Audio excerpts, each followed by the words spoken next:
हे what's up guys, welcome back once again. दोस्तों, आज की कहानी जो एक्सप्लेन करने जा रहे हैं वो कुछ हट कर है। होपफुली कि आपको पसंद आएगी। तो चलिए शुरू करते हैं।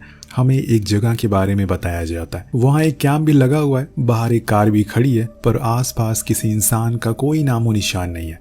वेल, यहाँ से अब सीन शिफ्ट होता है और हम पहुँचते हैं अपनी स्टोरी के मेन लीड पर, जो कि है कार्ल और एलेक्सा। और वो साथ में नए साल की पार्टी एक पीसफुल जगह पर सेलिब्रेट करने के लिए जा रहे हैं। और ये आइडिया एलेक्सा का है। उसने एक जगह भी ढूंढ ली है। खैर, वहां जाने से पहले वो कुछ सामानों को खरीदने के लिए एक स्टोर पर रुकते हैं, जहां पर ट्रक में बंधा एक डॉग एलेक्सा पर भौंकना शुरू कर देता है, जिससे वो बहुत ज्यादा डर जाती है। लेकिन कार्ल उसे वहां से हटा देता है। कुछ देर बाद वो मैप में देखता है उस जगह को, तो उसे कुछ समझ नहीं आता कि असल में उन्हें जाना कहाँ है, वहां तक पहुंचे कैसे, क्योंकि ये जगह बहुत ही कर्वी है। हर दो मोड़ के बाद एक टर्न आ जाता है। तभी उसके सामने उस ट्रक का ओनर जर्मन आते हुए दिखता है, जिससे वो एक फ्रेंडली तरीके से उस जगह के रास्ते के बारे में बताता है। तो वो उन्हें एडवाइस देता है कि वो वहाँ ना जाकर एक स्टोन पीकर नाम की जगह पर जाए, जो कि आजकल ट्रेंडिंग में है। वहाँ उन्हें अच्छा लगेगा और वो पास में भी है। कार्ल को सही लगता है, इसीलिए वो उसे थैंक यू कहकर उस जगह के लिए निकल जाता है। पर कुछ देर बाद कार्ल नोटिस करता है कि जर्मन उनका पीछा कर रहा है, जो कि उसे कुछ ठीक नहीं लगता। और इसी चक्कर में उसका ध्यान भी भटक जाता है। उसका एक्सीडेंट होते होते बचता है। पर तब वो नोटिस करता है कि जर्मन तो आगे निकल गया, वो रुका नहीं, यानी कि वो फालतू में ही उस पर शक कर रहा था। खैर, वो दोनों ही उस कैंपिंग साइट पर पहुंच जाते हैं, जो सेम उसी तरह की थी जो हमने कहानी की शुरुआत में देखी थी। बाहर खड़ी कार को देखकर वो दोनों सोच में पड़ जाते हैं, क्योंकि ऐसा लग रहा था कि वो बहुत टाइम से यहाँ पर खड़ी है। पर वो ज्यादा सोचते नहीं है और आगे बढ़ जाते हैं। उस जगह को देखकर एलेक्सा बहुत खुश होती है, क्योंकि वो उसे पसंद आई थी। वहां उन्हें एक और कैंप लगा हुआ दिखाई देता है। कार्ल को लगता है कि शायद बाहर जिनकी कार खड़ी हुई है ये उन्हीं का होगा, और अभी कहीं बाहर वो गए होंगे। इसीलिए वो अपना बॉनफायर की लकड़ियां ढूंढने के लिए चला जाता है, जहां उसे एक छोटे बच्चे की कैप मिलती है, जिसे वो देखकर वहीं छोड़ देता है और लकड़ियां लेकर वापस आ जाता है। देन वो लोग कैंप लगाते हैं। उधर हम जर्मन और उसके भाई शेडी को देखते हैं, जो कि एक लड़की को बहुत बुरी तरह से घूर रहे थे। लेकिन फिर जर्मन शेडी को मना करता है। वो दोनों एक बार में जाते हैं नए साल को सेलिब्रेट करने के लिए। वहां पर वो दो लड़कियों से बात करते हैं, जिस बीच शेडी एक लड़की की फोटो खींचता है। फिर से जो बात उसे पसंद नहीं आती, इसीलिए वो उसके फोन को ही तोड़ देता है और कहता है ऐसी गलती दोबारा मत करना, क्योंकि मैं इसी की वजह से सालों तक जेल में रहा। देन वो दोनों वहां से बाहर आ जाते हैं और डांस करना शुरू कर देते हैं। देखते ही देखते नया साल भी आ जाता है। उधर देर रात कार्ल को पास वाले टेंट से कुछ आवाजें आती है। जब वो चेक करने जाता है तो देखता है कि वहां पर कुछ सुअर उन लोगों के रखे हुए खाने को खा रहे, जो बहुत ही अजीब था, क्योंकि अभी तक तो उन्हें वापस लौट आ जाना चाहिए था। आखिर वो कहाँ चले गए। देन वो अपनी कार के पास आता है कुछ सामान लेने के लिए, तो नोटिस करता है कि उसका टायर पंचर है। लेकिन इतनी रात हो गई तो वो कुछ कर भी नहीं सकता, और इसीलिए वो वापस आकर सो जाती है। सुबह होने पर एलेक्सा नोटिस करती है कि अभी भी वो लोग नहीं आए, जो बात उसे बहुत ज्यादा अजीब लगती है, क्योंकि आज उन्हें यहाँ से निकलना था। इसीलिए वो अपना सामान पैक करना शुरू करती है। उधर कार्ल टायर को ठीक करने की कोशिश करता है। जब एलेक्सा कार की तरफ आ रही थी तो हम उसके पीछे एक 2 साल की बच्ची को भागते हुए देखते हैं, जो उसी के करीब आने की कोशिश कर रही थी। लेकिन एलेक्सा उसको देख नहीं पाती और वो बच्ची भागते भागते वहीं गिर जाती है। लेकिन थोड़ी देर बाद जब कार्ल उसको दोबारा टेंट के पास जाने को कहता है ताकि वो अपने बचे हुए सामान को ले सके, तब वो उस बच्ची को फाइनली देख लेती है, जिसको देखकर ऐसा लग रहा था कि मानो उसने कई दिनों से कुछ भी खाया नहीं है। वो तुरंत ही कार्ल को आवाज लगाती है और उसकी आवाज को सुनकर वो उसके पास जाता है। तब उस बच्ची को देखकर वो हैरान था कि आखिर इस घने जंगल में इसे अकेला छोड़कर कौन चला गया। वो तुरंत उसका इलाज करता और उसे पानी पिलाता। देन उसको लेकर अपनी कार के पास आता है। लेकिन अब उनकी कार खराब हो चुकी है, वजह आपको पता ही है।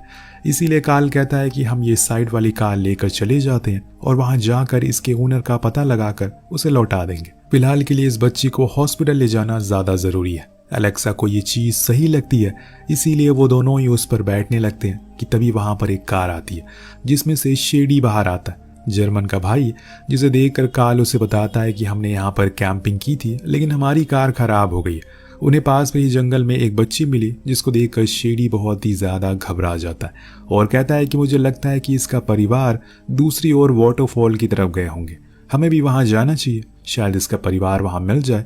अब ये सुनकर कार्ल मान जाता और यही उसकी सबसे बड़ी गलती थी, क्योंकि उन्हें उस बच्ची की जान को बचाना है किसी भी हाल में। इसीलिए वो एलेक्सा को उस बच्ची को वहीं कार में रहने को कहकर वहां से जाने लगता है। जाते हुए शेडी अपनी बंदूक भी निकाल लेता है, जिसको देखकर कार्ल पूछता है कि ये क्या है, तो वो बताता है कि वो एक शिकारी है, इसीलिए उसके पास ये हर समय रहती है। दिन दोनों आगे बढ़ जाते हैं और कुछ दूर ट्रैक करने के बाद वो कुछ ऐसी चीजें देखता है जिससे कि उसकी आंखें फटी की फटी रह जाती है। दरअसल वहां पर कुछ लाशें पड़ी हुई थी। जी हाँ, कुछ इंसान गिरे पड़े थे जिन्हें किसी ने बहुत ही बेदर्दी से मार डाला था। और ये सब देखकर कार्ल सहम सा जाता है, पर ये परिवार है कौन और वो बच्ची क्या इन्हीं की बेटी थी? ये सब जानने के लिए चलते हैं हम 4 दिन पहले। जी हाँ, यहाँ पर हम 4 लोगों के परिवार को देखते हैं जो कि कार्ल और एलेक्सा के आने से पहले यहाँ पर आए थे। उसी जगह पर कैंप लगाया था जहाँ पर इन लोग ठहरे हुए थे। इस परिवार में रॉबर्ट, मार्गरेट, उनकी बेटी एनी और एक 3 साल की बच्ची भी थी। जी हाँ, वही बच्ची जो कि एलेक्सा के पीछे पीछे आ रही थी। अब चारों ही लोग बहुत खुश थे। इस बीच हम एनी को देखते हैं जो कि एक जगह पर फोटो खिंचवा रही थी कि तभी उसे कुछ हलचल सुनाई देती है, जिससे कि वो थोड़ा डर जाती है और वापस अपने कैंप पर आ जाती है। रात होने पर रॉबर्ट सभी के लिए खाना बनाता है जो कि उसका शौक है। इस बीच वो उन्हें बताता है कि यहाँ पास में एक ऐसी जगह है जहाँ पर कई टूरिस्ट का कहना है कि वहाँ पर जो भी कोई घूमने के लिए गया है उन्हें कुछ लोगों ने पकड़ लिया और मार दिया, उनके सारे सामानों को भी लूट लिया। ये सुनकर एनी बहुत डर जाती है क्योंकि उसने आज सुबह ही कुछ आवाज़ें यहाँ पर सुनी थी। लेकिन रॉबर्ट अपनी बेटी को ऐसे डरा हुआ देखकर हंसते हुए कहता है, अरे मैं तो मजाक कर रहा था, चलो अब सो जाते हैं, कल हमें ट्रैक पर भी जाना है। सुबह होने पर सभी लोग तैयार हो जाते हैं, लेकिन एनी कहती है कि उसे नहीं जाना क्योंकि उसे ऐसे ट्रैक पसंद नहीं है। उसकी मम्मी उसे बहुत मनाती हैं लेकिन उसके मानने को राजी नहीं थी, इसीलिए रॉबर्ट उसे वहीं रहने को कहता है और खुद वो लोग ट्रैक के लिए निकल जाते हैं। कुछ देर बाद हम नोटिस करते हैं कि कोई है जो एनी को बार बार देख रहा है, जो चीज़ वो भी नोटिस करती है, इसीलिए खुद की सेफ्टी के लिए वो जाकर कार में सो जाती है। उधर वो तीनों आराम से ट्रैक कर रहे होते हैं, लेकिन अब इनकी मुसीबतों की घड़ी आने वाली है क्योंकि वहाँ एनी के पास हम एक कार को रुकते हुए देखते हैं जिसमें से कोई और नहीं बल्कि वही 2 भाई निकलते हैं जो शिकार करने के लिए आए थे। पर शेडी की नज़र कार में सो रही एनी पर पड़ती है, जिससे वो नॉक करके उठा देता है। जब वो उठती है तो अपने सामने 2 आदमियों को देखकर और ज़्यादा डर जाती है और बार बार हॉर्न बजाना शुरू कर देती है, जिससे कि वहाँ रॉबर्ट को आवाज़ सुनाई आ जाती है। उसे लगता है कि शायद कोई गड़बड़ है, इसीलिए वो वहाँ से भागकर कैंप के करीब आने लगता है। इधर जर्मन बंदूक की नोक पर एनी को बाहर आने को कहता है, वरना वो उसे मार देगा। वो बहुत ही ज़्यादा डर जाती है और मजबूरन बाहर आ जाती है, लेकिन इतने में रॉबर्ट आकर शेडी पर चढ़ जाता है और उसे मारना शुरू करता है। पर शेडी के एक ही घूंसे में वो बेहोश हो जाता है। इस बीच हम मार्गरेट को भी देखते हैं जो कि अपनी बच्ची को पहले टेंट में सुला देती है और फिर यहाँ आती है, लेकिन ये लोग उसे भी पकड़ लेते हैं और फिर तीनों के मुंह पर टेप लगाकर एक अजीब सी जगह पर लेकर जाते हैं जिसके बारे में रॉबर्ट ने कल रात को बताया था। ये वही जगह थी जहाँ पर उसके सामने ही उसकी बीवी और बच्चे वो दोनों बहुत बुरी तरह से उसका इस्तेमाल करते और फिर वैसे ही छोड़ देते हैं। और ये सब रॉबर्ट अपनी आंखों से देख रहा था पर कुछ कर नहीं पाता।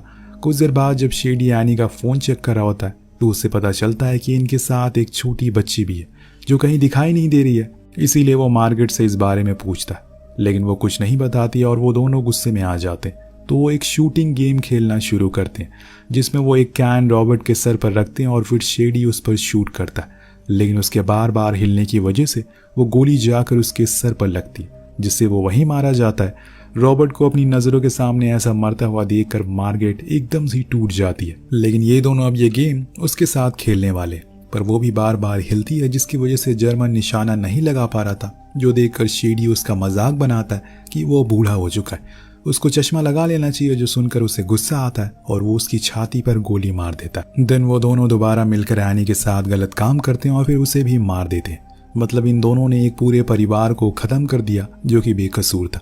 पर अब उन्हें उस बच्ची को ढूंढना है, इसीलिए वो दोनों फिर से टेंट में जाते हैं, लेकिन वहाँ कोई भी नहीं था क्योंकि वो बच्ची तो अपने माता पिता को ढूंढने के लिए जंगल में भटक रही है। अब पता कि उसके पूरे परिवार को मार डाला गया है। वेल, अब कहानी प्रेजेंट में आती है। हम कार्ल को देखते हैं जो कि उनकी लाशों को देखकर हैरान था। तभी शेडी नोटिस करता है कि यहाँ पर मार्गरेट नहीं है, यानी कि वो भी जिंदा है। इसीलिए वो उसे ढूंढने लगता है। कुछ ही दूरी पर उसे वो दिख जाती है, जिसके बाद वो उसे पूरी तरह से खत्म कर देता है, जो देखकर कार्ल भी समझ जाता है कि इसी ने इस पूरे परिवार को मारा है। इसीलिए वो उससे कहता है कि अब तुम हमें भी मार डालोगे। तो शेडी कहता है कि हाँ बिल्कुल। लेकिन इतनी आसानी से नहीं। पहले हम लोग तुम्हारी गर्लफ्रेंड के साथ मजे करेंगे, उसके बाद तुम दोनों को तड़पाएंगे और फिर मार कर ऐसे ही यहीं पर छोड़ देंगे।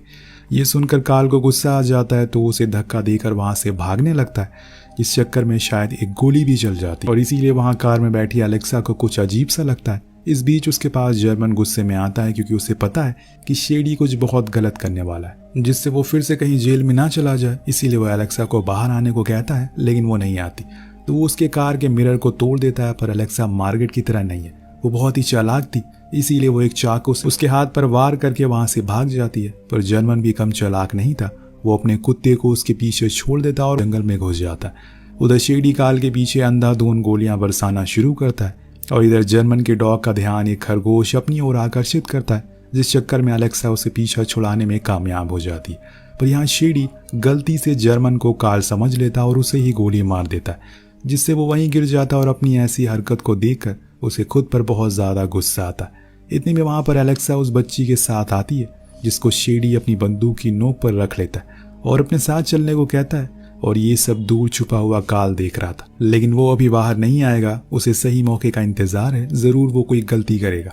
अब जर्मन अपने भाई से कहता है कि उसे वो मार दे क्योंकि वो बहुत ज्यादा दर्द में है, लेकिन वो ऐसा नहीं कर पाता। पर जर्मन के बार बार कहने पर वो उसे आसान मौत दे देता है और वो ऐसी ही मौत डिजर्व करता है। देन वो एलेक्सा को लेकर वहीं जाता है जहाँ इन्होंने एनी के साथ गलत काम किया था। वहां जाकर वो उसे बांध देता है और फिर न जाने उसके मन में क्या आता है, उसके इरादे बदल जाते हैं। वो एलेक्सा को लेकर अपने साथ कार में कहीं जाने लगता है, जिसको ले जाते हुए कार्ल भी देख लेता। इसीलिए वो जर्मन की लाश के पास आता और उसकी कार की चाबियों को लेकर उसके पीछे पीछे जाने लगता। लेकिन इस बीच वो बच्ची भी वहीं रह जाती है जंगल में। उधर कार्ल कार को लेकर पास वाले रेंजर के पास जाता और उन्हें सब कुछ बता देता है। इधर एलेक्सा शेडी के साथ हाथापाई करना शुरू करती है, जिस चक्कर में उनका बैलेंस बिगड़ जाता है और कार जाकर पेड़ से टकरा जाती है। वेल, जब कुछ देर बाद एलेक्सा की आंख खुलती है तो वो देखती है कि उसके हाथ स्टीयरिंग से बंधे हुए हैं और शेडी वहां से गायब है। तभी वो दूर से कुछ कार को अपने करीब आते हुए देखता है। वो रेंजर थे जिनका ध्यान अपनी ओर करने के लिए वो कार की लाइट को ऑन कर देती है, जिससे कि उन्हें पता चल जाए। कार्ल फौरन कार से उतरने लगता है, लेकिन रेंजर उसे रोकते हैं और खुद आगे जाते हैं। पर तभी उन पर अंधाधुंध गोलियां चलना शुरू हो जाती है, जिसमें सभी मारे जाते हैं। ये काम शेडी का था, जिसे पता था कि वो आ रहे हैं, इसीलिए वो सभी के मर जाने के बाद बाहर आता है और एलेक्सा को लेकर रेंजर की कार में बैठ जाता है। इस बीच हम देखते हैं कि कार्ल को भी एक गोली लगी है, जिससे वो बहुत ज्यादा तकलीफ में है। शायद एलेक्सा को कार चलाने को देता है और खुद पैसेंजर सीट पर बैठा है, क्योंकि वो दोनों को बंदूक की नोक पर रखना चाहता है। इस बीच एलेक्सा कार्ल से उस बच्ची के बारे में पूछती है तो वो बताती जल्दी के मारे वो उसे अपने साथ लाना भूल गया, जो सुनकर एलेक्सा को बहुत बुरा लगता है, क्योंकि इन सब में उस बच्ची का क्या कसूर था। लेकिन दोस्तों, यहाँ बहुत देर बाद हल्का सा उस बच्ची को देख पाते हैं, जिसके पास जर्मन का डॉग था और उसकी हिफाजत कर रहा था। यानी कि आज के समय में इंसान नहीं, जानवर ज्यादा भरोसेमंद है। इधर एलेक्सा कार की स्पीड को और तेज कर देती है, जिससे वो कुछ ही देर बाद उसका एक्सीडेंट हो जाता है और वो पलटी खाते खाते एक पत्थर से जा टकराती है, जिसमें कार्ल बेहोश हो जाता है। लेकिन शेडी अभी जिंदा था, एलेक्सा के साथ जबरदस्ती करने लगता है। पर तभी वो एक चाकू से उसके पेट पर हमला कर देती, जो कार में बैठते समय कार्ल ने उसे दिया था। वो उसे उसके ऊपर बहुत वार करती है और तब तक भी उसका मन नहीं भरता, तो उसके सर पर एक बड़े से पत्थर से हमला करती है और तब तक उसे मारती रहती है जब तक उसके सर का कीमा ना बन जाए। खैर, इसके बाद हम दोनों को हॉस्पिटल में देखते हैं, यानी कि उन्हें बचा लिया गया। लेकिन वो 2 साल की बच्ची अभी भी जंगल में ही है। उसके साथ जर्मन का डॉग है जो उसे सेफ रखे हुए। जब तक कोई भी मदद नहीं आएगी वो उसके साथ ही रहेगा। इसीलिए कहते हैं कि जानवरों पर हमेशा भरोसा रखना चाहिए, क्योंकि अब इंसान जानवर बन चुके हैं। वेल, आपको ये कहानी कैसी लगी नीचे कमेंट करके जरूर बताएगा। मिलते हैं अगली वीडियो में। Thank you so much for watching.